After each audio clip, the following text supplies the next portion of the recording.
Hi friends, നമുക്ക് uniform circular മോഷൻ്റെ കുറച്ച് problems കൂടെ ഉണ്ട്. അധികം പ്രോബ്ലംസ് ഉള്ളതൊന്നുമല്ല, അധികം പ്രശ്നമുള്ളതൊന്നുമല്ല, വളരെ ഈസി ആയിട്ട് നമുക്ക് ചെയ്യാൻ പറ്റുന്ന പ്രോബ്ലംസാണ്. 2025 കീമിലെ പ്രോബ്ലമാണിത്. A ball moves in a circle of radius 0.5. Radius തന്നിട്ടുണ്ട്.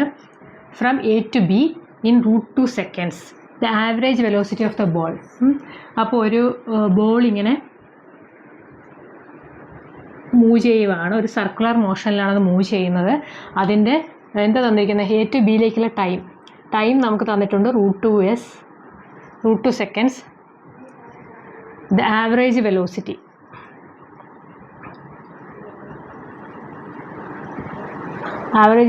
ചോദിക്കുന്നത്. ആവറേജ് വെലോസിറ്റി നമുക്കറിയാമല്ലോ എന്താണ്, displacement. Average velocity between A to B divided by time taken to travel A to B. അപ്പോൾ ഡിസ്പ്ലേസ്മെൻറ്റ് എത്രയാണ് പറഞ്ഞേക്കുന്നത്? ഡിസ്പ്ലേസ്മെൻ്റ് എന്ന് പറയുന്നത് എ തൊട്ട് ബി വരെയുള്ള ദൂരമാണ്. ഡിസ്പ്ലേസ്മെൻ്റ് ആണ് ചോദിച്ചേക്കുന്നത്. അപ്പം നമ്മൾ ഏറ്റവും മിനിമം ഡിസ്റ്റൻസ് എടുത്താൽ മതി. ഇവിടെ തൊട്ട് ഇതുവരെയുള്ള ഡിസ്റ്റൻസാണ് നമ്മൾ ചോദിച്ചിരിക്കുന്നത്. ഇങ്ങനെയാണ് ഇത് ട്രാവൽ ചെയ്യുന്നത്. അപ്പോൾ ഇത് 90 ഡിഗ്രി എന്ന് പറഞ്ഞിട്ടുള്ളതുകൊണ്ട് ഇത് 0.5 ആണ്. ഇതും റേഡിയസ് ആയിരിക്കുമല്ലോ, ഇതും 0.5 ആണ്. അപ്പോൾ രണ്ടും 0.5 ആണെങ്കിൽ നമുക്ക് എന്താ ഇത് 45 ഡിഗ്രി, ഇതും 45 ഡിഗ്രി. അപ്പോൾ പൈത്തഗോറസ് തിയറം വെച്ച് നമുക്ക് ഈ ലെങ്ത് അറിയാമല്ലോ, എന്തായിരിക്കും? 0.5 √2 ആയിരിക്കും അതിൻ്റെ ലെങ്ത്ത്.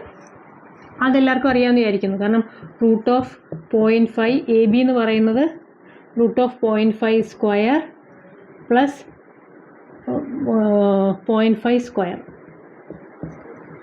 Equal to √2 × 0.5 square.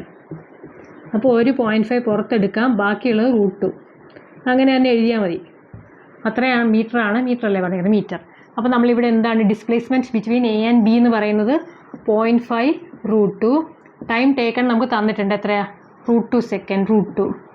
അപ്പോൾ ബാക്കി എത്രയാണ് വരുന്നത്? ഈ √2 ക്യാൻസൽ ചെയ്തു, 0.5 മീറ്ററിലല്ലേ, മീറ്റർ. അതായിരിക്കും answer, average velocity. Option B. Very simple അല്ലേ?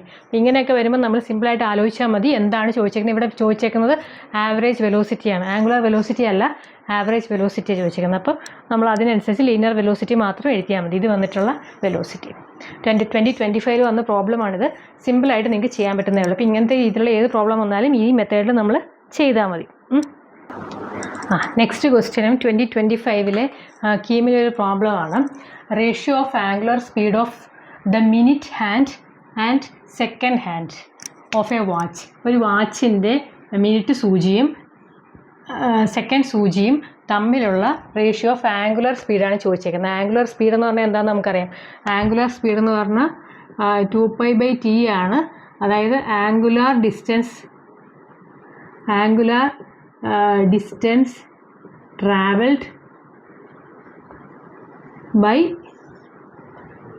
അതിനുള്ള അത്രയും ഡിസ്റ്റൻസ് ട്രാവൽ ചെയ്യാനുള്ള time taken four distance travelled. അപ്പോൾ എന്താ സംഭവിക്കുന്നത്? നമ്മളൊരു ക്ലോക്ക് അല്ലെങ്കിൽ ഒരു വാച്ച് ഒക്കെ ഉണ്ടെങ്കിൽ ഇത് എത്രയായിരിക്കും? നമ്മളെ 12 അല്ലേ, 12 ഇതതിൻ്റെ സെൻറ്റർ. അപ്പം അതിനകത്ത് എന്തൊക്കെയുണ്ട്? സെക്കൻഡ് സൂചി ഉണ്ടാവും, മിനിറ്റ് സൂചി ഉണ്ടായിരിക്കും, 1 അവർ സൂചി. ഇപ്പോൾ ഇത് സെക്കൻഡ് സൂചി ആണെങ്കിൽ അതിനേക്കാളും ഇച്ചിരി കൂടെ ചെറിയ മിനിറ്റ് സൂചി, അവർ കുറച്ചുകൂടെ ചെറിയ സൂചി. അപ്പോൾ ഇത് സെക്കൻഡ് സൂചി. അപ്പോൾ ഒന്ന് ആലോചിച്ച് നോക്കിക്കേ, 12, ഇത് 3 അല്ലേ, 6, 9 അങ്ങനെ. അപ്പോൾ ടോട്ടൽ ഒരു സെക്കൻഡ് സൂചി ടോട്ടൽ ഇവിടെ നിന്ന് കറങ്ങി ഇവിടെ വരെ എത്തുമ്പോഴത്തേക്കും എത്ര ഡിഗ്രി അത് കവർ ചെയ്തിട്ടുണ്ട്? നമുക്ക് ഡിഗ്രിയിൽ എടുക്കാം, ഡിഗ്രിയാണ് നമുക്ക് പറയാൻ എളുപ്പം. ഇത്രയും കവർ ചെയ്ത് കഴിയുമ്പോൾ അത് എത്ര ഡിഗ്രി എടുത്തിട്ടുണ്ടാവും? അതായത് കേസ് 1 സെക്കൻഡ് ഹാൻഡ്, സെക്കൻഡ് സൂചിയുടെ കേസാണ്. അപ്പോൾ അതിൽ എന്താണ് നമുക്ക് വേണ്ടത്? അത് എത്ര ഡിഗ്രി? ആംഗുലർ ഡിസ്റ്റൻസ് എന്ന് പറയുന്നത് അതായത് D1 അത് എത്ര ട്രാവൽ ചെയ്തിട്ടുണ്ടാവും? ആംഗുലർ ഡിസ്റ്റൻസ് ആണ് ചോദിച്ചേക്കുന്നത്. അപ്പോൾ D1 അതിൻ്റെ ആംഗുലർ എത്ര ആംഗിൾ കവർ ചെയ്തിട്ടുണ്ടാവും? 360 ഡിഗ്രീസ്. അതെ, അപ്പോൾ അത്രയും സെക്കൻഡ് സൂചി ഒരു 360 ഡിഗ്രി കവർ ചെയ്ത് കഴിഞ്ഞപ്പോൾ എന്തായി? 1 മിനിറ്റായി. ടൈം എന്ന് പറയുന്നത് 1 മിനിറ്റ്. അല്ലേ? അത് രണ്ടും കിട്ടി. ആ 1 മിനിറ്റ് എന്ന് പറയുന്നത് എത്രയായിരിക്കും? 60 സെക്കൻഡ്സ്. അപ്പോൾ 360 ഡിഗ്രി കൊണ്ട് ഇത് 60 സെക്കൻഡ്സ് കവർ ചെയ്തു. അത് മനസ്സിലായല്ലോ. ഇനി കേസ് 2 അല്ല, അപ്പോൾ അതിൻ്റെ അപ്പോൾ ആംഗുലർ ഡിസ്റ്റൻസ് നമുക്ക് കിട്ടി, ടൈമും കിട്ടി. അപ്പോൾ അതിൻ്റെ angular velocity of K1 W1 എന്ന് പറഞ്ഞാൽ 360 ഡിവൈഡഡ് ബൈ 60 സെക്കൻഡ്സ്. അത് കേസ് 1. ഇനി കേസ് 2, അതായത് മിനിറ്റിൻ്റെ സൂചി, മിനിറ്റ് ഹാൻഡ്. മിനിറ്റ് ഹാൻഡിൻ്റെ ട്രാവൽ ചെയ്യാൻ എന്ത് ചെയ്യണം? മിനിറ്റ് ഹാൻഡ് ഇതുപോലെ തന്നെ ഇവിടുന്ന്, മിനിറ്റ് ഹാൻഡ് ഇപ്പോൾ ഇത് ഇവിടെ നിന്ന് തുടങ്ങിക്കഴിഞ്ഞാൽ ഇത് ഇവിടെ നിന്ന് തുടങ്ങണ്ടേ? മിനിറ്റ് ഹാൻഡ് ഇവിടെ നിന്ന് തുടങ്ങി തിരിച്ച് ഇതുവരെ എത്തുമ്പോഴത്തേക്കും അതിൻ്റെ ഡിസ്റ്റൻസ് D2 എത്രയാണ്? അതിൻ്റെ ഡിസ്റ്റൻസും ആംഗുലർ ഡിസ്റ്റൻസ് അതും 360 ഡിഗ്രി കവർ ചെയ്യുന്നുണ്ട്. 360 ഡിഗ്രി കവർ ചെയ്യുമ്പോൾ ആ ഒരു മിനിറ്റ് സൂചി ഇവിടെ നിന്ന് കറങ്ങി ഇവിടെ വരെ എത്തുമ്പോൾ എത്ര സമയമാകും? 1 മണിക്കൂറാകും അല്ലേ? ദാറ്റ് ഈസ് 1 അവർ. അപ്പോൾ 1 അവറിനെ നമുക്ക് സെക്കൻഡിലേക്ക് ആക്കാം, 360 ഡിഗ്രി. അപ്പോൾ 360 ഡിവൈഡഡ് ബൈ 1 അവർ എന്ന് പറഞ്ഞാൽ എത്രയാണ്? 60 × 60 3600 അല്ലേ? അപ്പോൾ ഇതാണ് നമ്മുടെ കേസ് 2. ഇനി ഇതും ഡിഗ്രി ബൈ സെക്കൻഡ്സ്. നമ്മുടെ മറ്റേ കേസ് 1 ഉണ്ട്, ഇതും ഡിഗ്രി ബൈ സെക്കൻഡ്. അപ്പോൾ ഇവർ ചോദിച്ചേക്കുന്നത് ഇത് നമ്മുടെ D2 അല്ല, ω2 ചോദിച്ചേക്കുന്നത് ω1/ω2 ആണ് അല്ലേ? സെക്കൻഡ് ഹാൻഡ് ഡിവൈഡ് അല്ല, minute hand divided by second hand എന്നാണ് ചോദിച്ചേക്കുന്നത്. ഓക്കെ, അപ്പോൾ തിരിച്ച് ഇതാണ് നമ്മുടെ മിനിറ്റ് ഹാൻഡ്. ω2/ω1 ആണ് ചോദിച്ചേക്കുന്നത്. ω2 എത്ര കിട്ടി? 360 ഡിവൈഡഡ് ബൈ 60 × 60 ഡിവൈഡഡ് ബൈ എത്രയാണ് പറഞ്ഞേക്കുന്നത്? ω1. 360/60. ഇനി തിരിച്ചിട്ട് ഗുണിച്ചാൽ മതിയല്ലോ. 360/60 × 60 × 60/360. അപ്പോൾ 360 ഒരു 60. അപ്പോൾ 1/60. അപ്പോൾ ഇതിൻ്റെ റേഷ്യോ ആണ് ചോദിച്ചേക്കുന്നത്. റേഷ്യോ എന്ന് പറയുമ്പോൾ എത്ര വരും? W2:W1 എന്ന് പറയുന്നത് 1:60 ആയിരിക്കും. ഓക്കെ, അപ്പോൾ ഇതിൻ്റെ ആൻസർ എന്ന് പറയുന്നത് 1:60. Answer C. സിമ്പിൾ അല്ലേ? അപ്പോൾ നമുക്ക് വേണമെങ്കിൽ ഇതിനെ 2π എന്നും പറഞ്ഞ് എടുക്കാം. 360ക്ക് പകരം റേഡിയനിലും എടുക്കാം. പക്ഷേ ഇത് റേഷ്യോ ചോദിച്ചുകൊണ്ട് 360 ആണ് നമുക്ക് കണ്ടുപിടിക്കാനും എളുപ്പം അല്ലേ? 360 ഡിഗ്രി ഒരു കംപ്ലീറ്റ് റൊട്ടേഷൻ കവർ ചെയ്ത് കഴിഞ്ഞപ്പോൾ അത് 360 ഡിഗ്രി ട്രാവൽ ചെയ്തു. അതാണ് അതിൻ്റെ time travelled in angular distance. Angular distance ആണ് അതിൻ്റെ അതേ ഡിവൈഡഡ് ബൈ. അപ്പോൾ എത്ര സെക്കൻഡ്സ് എടുത്തു? 60 സെക്കൻഡ്. അതായത് 1 മിനിറ്റ് കൊണ്ടാണ് ഇത് ഇവിടം തൊട്ട് ഈ സെക്കൻഡ് സൂചി ഇവിടെ എത്തിയത്. അതുകൊണ്ടാണ് നമ്മൾ 60 സെക്കൻഡ് എടുത്തത്. അതേമാതിരി തന്നെ മിനിറ്റ് സൂചി ഇങ്ങനെ കറങ്ങി വന്നപ്പോഴത്തേക്കും 1 മണിക്കൂർ എടുത്തു. ആ 1 മണിക്കൂറിനെ നമ്മൾ എന്ത് ചെയ്തു? മിനിറ്റ് സെക്കൻഡിലേക്ക് മാറ്റി. എന്നിട്ട് പിന്നെ W2ഉം W1ഉം കൂടെ നമ്മുടെ റേഷ്യോ എടുത്തു. W2/W1 ആണ് ചോദിച്ചേക്കുന്നത്. W second and minute to second. Minute നമ്മൾ സെക്കൻഡ് കേസ് 2 ആയിട്ട് എടുത്തുകൊണ്ടാണ് W2/W1 എഴുതിയത് 1:60. ഇത് ഒരു അല്പം ട്രിക്കിയാണ്, എന്നാലും നമുക്ക് ബേസിക് ഐഡിയ ഉണ്ടെങ്കിൽ നമുക്ക് ചെയ്യാവുന്നേ ഉള്ളൂ. ഇതൊന്നും കാണുമ്പോൾ വാച്ച്, ക്ലോക്ക് എന്നൊക്കെ കാണുമ്പോൾ മിനിറ്റ് ഹാൻഡ്, സെക്കൻഡ് ഹാൻഡ് എന്നൊക്കെ കാണുമ്പോൾ പേടിക്കാതെ സിമ്പിളായിട്ട് നമ്മുടെ ലോജിക്ക് യൂസ് ചെയ്ത് ചെയ്യാവുന്ന പ്രോബ്ലം തന്നെയുള്ളൂ. യൂണിഫോം ആംഗുലർ മോഷനിലെ പ്രോബ്ലം ഇത്ര സിമ്പിളായിരിക്കും. പിന്നെ ഈ സാധനം മാത്രം ഡിസ്റ്റൻസ് എന്ന് പറയുന്നത് ആംഗുലർ ഡിസ്റ്റൻസ് ആണോ ലീനിയർ ഡിസ്റ്റൻസ് ആണോ എന്തുവാണ് ചോദിക്കുന്നതെന്ന് വെച്ചാൽ അതനുസരിച്ച് അങ്ങോട്ട് ചെയ്താൽ മതി. ഓക്കെ,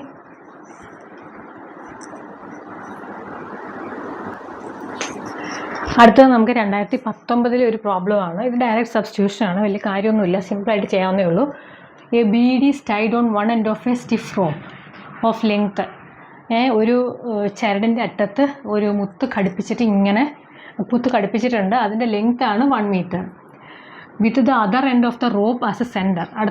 റോപ്പിൻ്റെ അടുത്ത എൻഡ് സെൻറ്റർ ആക്കിയിട്ട് ഇങ്ങനെ കറക്കണം. The rope is rotated in such a way that the beads complete 10 revolution in 1 second. 10 revolutions per second എന്ന് പറഞ്ഞാൽ 10 റെവല്യൂഷൻ ഒരു സെക്കൻഡ് കൊണ്ട് അത് കവർ ചെയ്യുന്നു. അങ്ങനെയാണെങ്കിൽ സെൻട്രിപിറ്റൽ ആക്സിലറേഷനാണ് ചോദിച്ചേക്കുന്നത്. അപ്പോൾ നമുക്ക് സെൻട്രിപിറ്റൽ ആക്സിലറേഷൻ്റെ ഫോർമുല എഴുതാം. AC = R⍵² എഴുതാം. അത് ഏതായാലും എഴുതിയാലും കുഴപ്പമില്ല, എന്തായാലും നമുക്ക് കിട്ടും. അപ്പോൾ എന്താ പറഞ്ഞേക്കുന്നത്? ഒരു ചരടിൻ്റെ അറ്റത്തൊരു മുത്തുണ്ട്, എന്നിട്ട് അതിനെ ഇങ്ങനെയിട്ട് നമ്മൾ കറക്കുക, കറക്റ്റ് സെൻറ്ററിൽ കറക്കുക. ഇച്ചിരി കൂടെ ഇങ്ങോട്ട് വരും അല്ലേ? ഓക്കെ, ഇങ്ങനെയാണ് ആ ചരട് ആക്ച്വലി 1 മീറ്റർ ഉണ്ട് അതിൻ്റെ ഇത് റൊട്ടേറ്റ് ചെയ്യുന്നത്. അപ്പോൾ നമുക്കിതിൽ നിന്ന് എന്ത് കിട്ടും? റേഡിയസ് എന്ന് പറഞ്ഞാൽ എത്രയാണ്? 1 മീറ്റർ കിട്ടി. ഇനി എന്താ പറഞ്ഞേക്കുന്നത്? ഒമേഗ നമുക്ക് കണ്ടുപിടിക്കണം. ഒമേഗ എന്ന് പറഞ്ഞാൽ നമുക്കറിയാമല്ലോ 2π/t. 2ഉം പൈയും കുഴപ്പമില്ല. ടി എന്ന് പറഞ്ഞാൽ ടൈം ഫോർ 1 കംപ്ലീറ്റ് റൊട്ടേഷൻ. അപ്പം എന്താ ഇവിടെ തന്നേക്കുന്നത്? ഇവിടെ തന്നേക്കുന്നത് 10 റെവല്യൂഷൻസ് പെർ സെക്കൻഡ്. അതായത് ഒരു സെക്കൻഡ് കൊണ്ട് ഈ ബീഡ് 10 റെവല്യൂഷൻ കറക്കും. 10 റെവല്യൂഷൻ. അപ്പോൾ 10 റെവല്യൂഷന് വേണ്ടിയിട്ട് എടുക്കുന്ന ടൈം 1 സെക്കൻഡാണ്. അങ്ങനെയാണെങ്കിൽ 1 റെവല്യൂഷന് വേണ്ടിയിട്ട് എത്ര സെക്കൻഡ് വേണ്ടി വരും? ഇതിനേക്കാളും കുറവല്ലേ?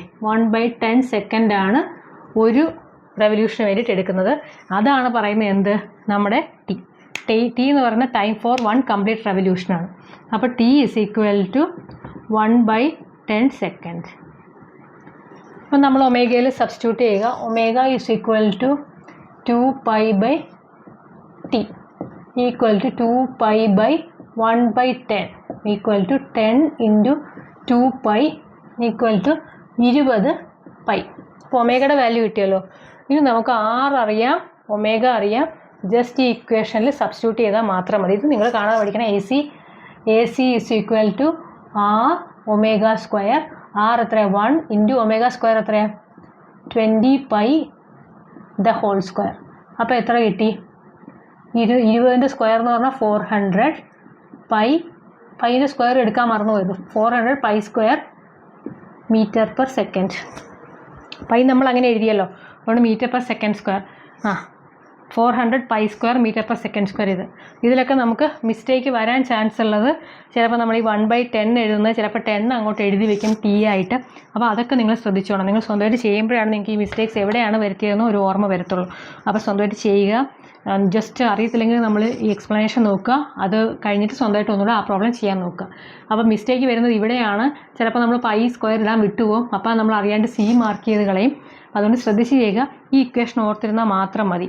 വെലോസിറ്റിയുടെ ഇക്വേഷൻ, ആർ ഒമേഗ, ഇതൊക്കെ വന്നത് എങ്ങനെയാണ് നമ്മൾ ഡെറൈവ് ചെയ്തു ലാസ്റ്റ് ക്ലാസ്സിൽ. പിന്നെ ഇത് രണ്ടെണ്ണവും നമ്മൾ പഠിക്കും. അപ്പോൾ മറ്റേത് വെച്ചിട്ട് നമുക്ക് കിട്ടും. ഒമേഗ നമുക്ക് റെവല്യൂഷൻ തന്നിരിക്കുന്നതുകൊണ്ടാണ് നമ്മൾ ഈ ഇക്വേഷനിലേക്ക് എടുത്തത്. മറ്റേത് വെച്ചാലും നമുക്ക് കിട്ടും. ഏതെങ്കിലും ഇക്വേഷൻ വെച്ചിട്ട് നമ്മൾ ഈ സെൻട്രിപിറ്റൽ ആക്സിലറേഷൻ കണ്ടുപിടിക്കാം. ഓക്കെ.